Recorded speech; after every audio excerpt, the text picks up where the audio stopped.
Creating hair for characters used to be a very expensive and time-consuming process, but now with Blender, it's free and easy. Let me show you how. For this example, I'm starting with a mesh imported from Unreal Engine with a few simple shaders on it.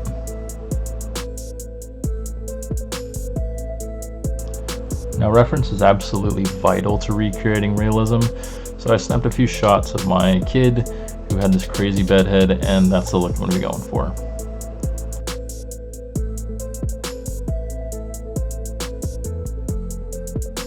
Grab the mesh you want to add hair to, and then up in the menu bar, you go to Add, Curve, and then Empty Hair. You'll see a Curves object has been added underneath your mesh. And also, in the little wrench icon, which is the modifier stack, a Surface Deform node's added. Now let's head over to Sculpt mode and start adding curves.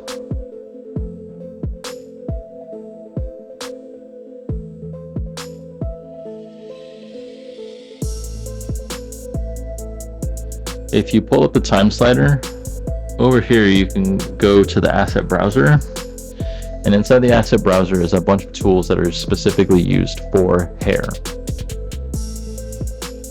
So to start generating the curves, there's an Interpolate guides that you can drag onto the hair curves, and it looks like nothing happens at first. However, that's because you need to change the surface to the face, and then the density needs to go up, which the density varies depending on how large your mesh is, so keep that in mind. If you have a really small mesh, it is actually going to be kind of difficult later on to manipulate your hair and get those finer nuanced adjustments. Right now it's generating hair all over the body, and that's because my distance to guides is set to 0, which basically is everything. So you change that to a smaller number. For me, I figured 0.03 worked really well.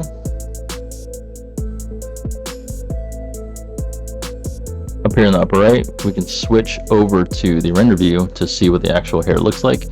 And right now it's atrociously large. We can fix that, however, with this set hair curve profile. Drag that over, and we'll see that it actually modified the taper of the hair. So hair doesn't have much of a taper. If you actually pluck a hair out of your head, you'll see that it maintains the same radius throughout the entire length of the hair pretty much until it's cut. So you want to keep the shape down to a very low number to maintain that taper. And then the radius, you can shrink it down to something a little more hair-like. Modify the curve shape something closer to the length that you want. And then start placing hair curves all over the head, being mindful of the hairline, but try to get pretty even coverage throughout the entire head.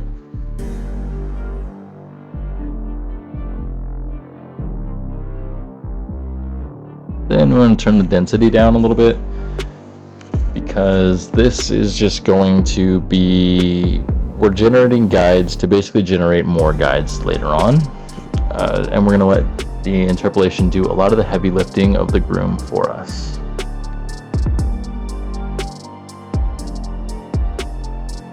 Next, we want to do the fun part, the grooming. So find the comb brush, and I switched this over to projected instead of sphere. I actually find I get better results for the grooms if with projected. Whereas the sphere, I have a lot of difficulty actually moving the hair around.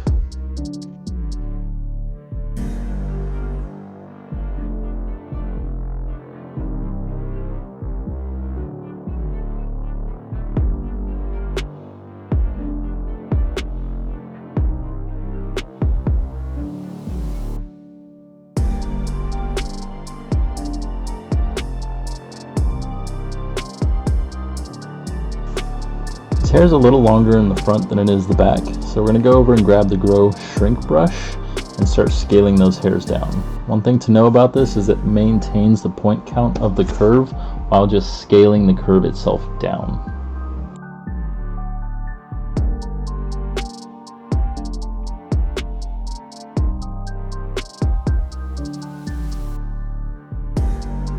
there will be certain points that you just want to modify certain hair guides, and this can be achieved by hitting tab, which will switch your mode over to edit mode, and then you should be able to just drag a selection on the hair you want. If you hit Control L, for Windows at least, I don't know what it is for Mac, Command L, you'll be able to select the entire curve. And right here I am just deleting duplicate curves, just to, like I said, make an even coverage throughout the scalp. When you want to go back and add hair guides, be sure to go up into the curve shape and make sure the interpolation settings are set for length and shape. That way, when you start adding those curves, it matches the ones around the ones you've already placed, and you don't have to manually groom those anymore.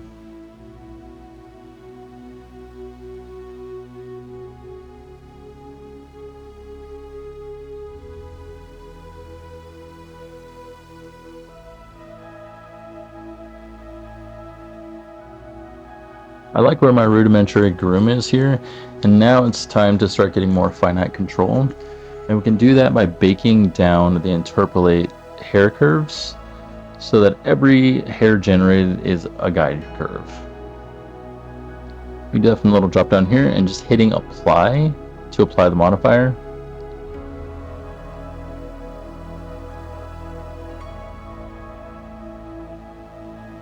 Then when you go over into edit mode, you can see that every single hair generated is now selectable.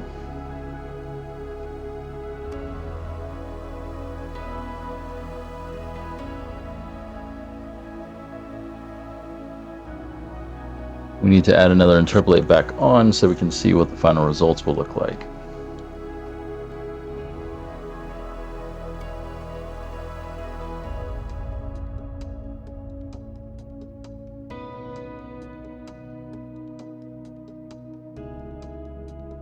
I have to manicure the hairstyle a little bit, coming back through to delete some curves that are out of place, and also adding some so that there aren't chunks missing out of the scalp.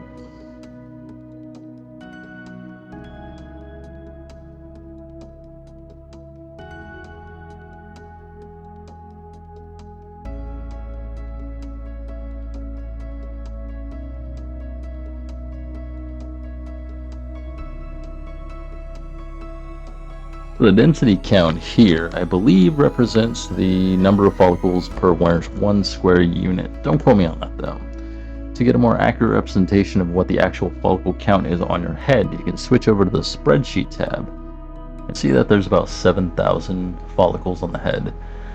The average human head contains roughly around 100,000 follicles, give or take with aging and also hair color. Fun fact. So here I'm adding a new material to the hair and then changing the surface over to printable BSDF. Then secondly, I'm changing the lighting around to get better specular highlights. And last but not least, I'm selecting the hair and changing the hair curve profile so that the hair follicles look a little more real.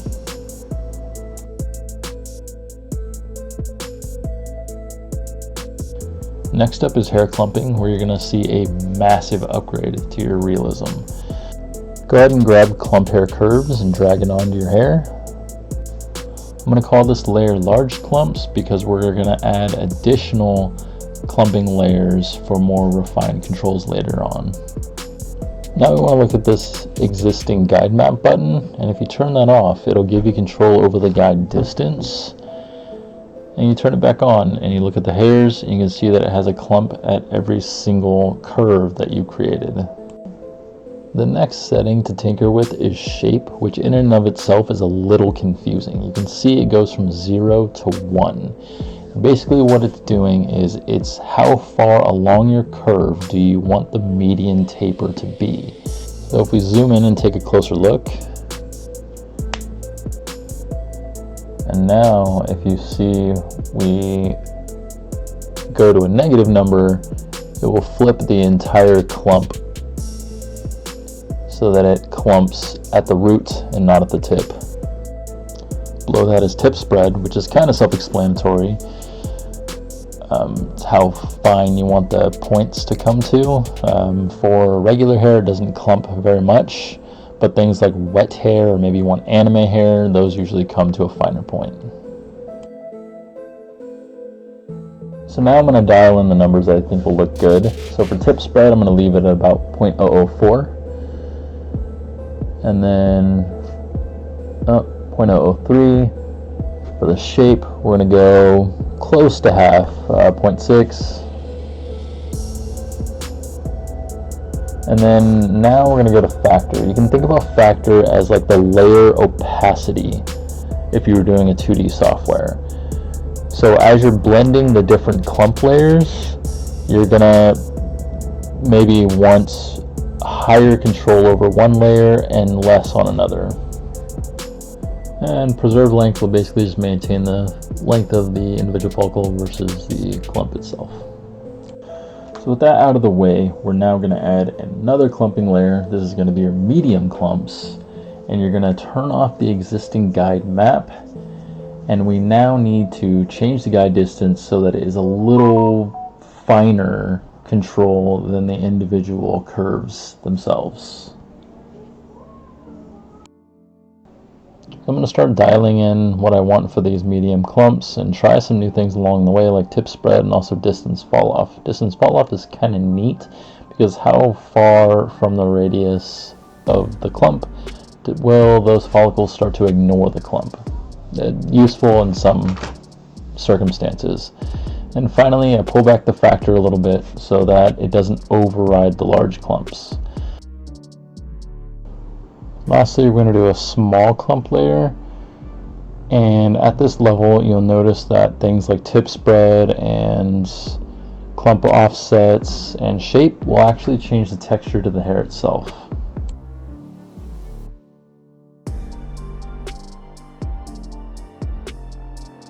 Which, speaking of texture, we're going to grab a frizz hair curves and we're going to turn off cumulative offset and set that to something really low. That way the hair curves aren't all perfect and uniform and smooth.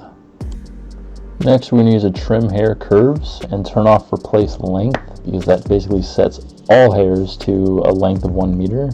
And instead we're going to come down here and find the random offset and play around with that number. It's basically going to take every single follicle and trim it back from 0 to the amount you set. Next, I'm upping the density because the scalp's looking a little bald. Now I'm going back and just grooming some more and trying to get it pushed to the final look. And if you haven't done already, don't forget to save. I can't tell you the amount of hours I've wasted because I didn't save and the file crashed.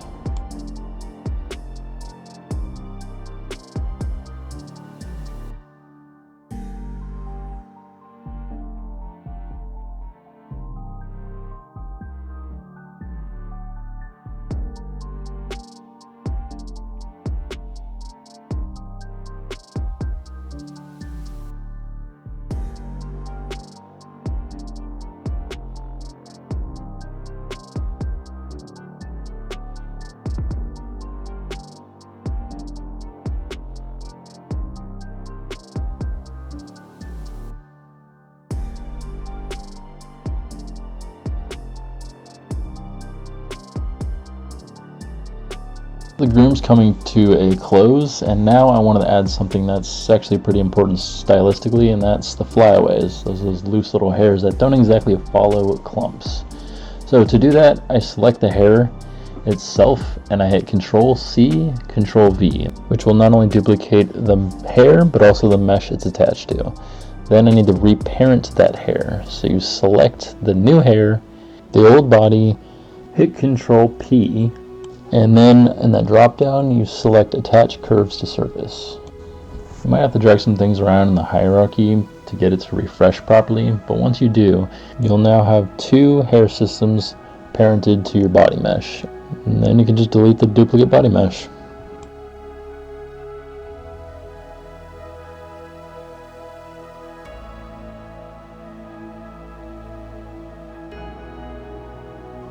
So turn off the visibility to your base layer of hair, and then for your flyaways we're going to want to trim down the density. So open up the Interpolate modifier, and with density take that number down by a considerable amount. Now, like I said, Flyaways don't exactly follow your clumps, so we're going to delete those clump modifiers. Now, to get those hairs to stick out from the hairstyle, you want to use a hair curves noise to displace the hair and turn off cumulative offset. This is a modifier where you can actually play around with the shape a little more, because for longer hairstyles, if you set a negative value to shape, the hair will stray away from the main body of the hair and then at the very end taper back into the clump itself.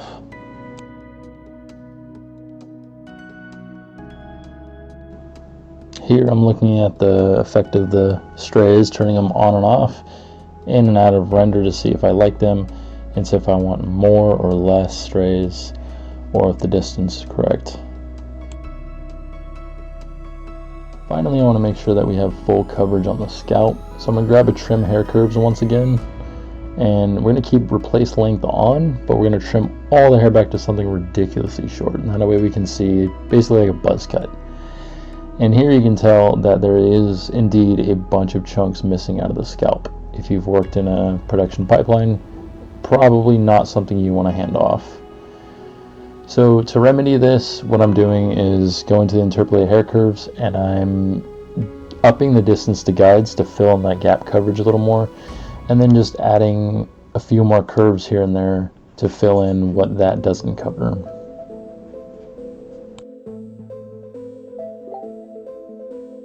Now, I didn't do it here, but there's a few ways you can clean up the hairline, and that's either by baking down the interpolated hair curves and using the delete brush, or a black and white mask texture in the interpolate guides.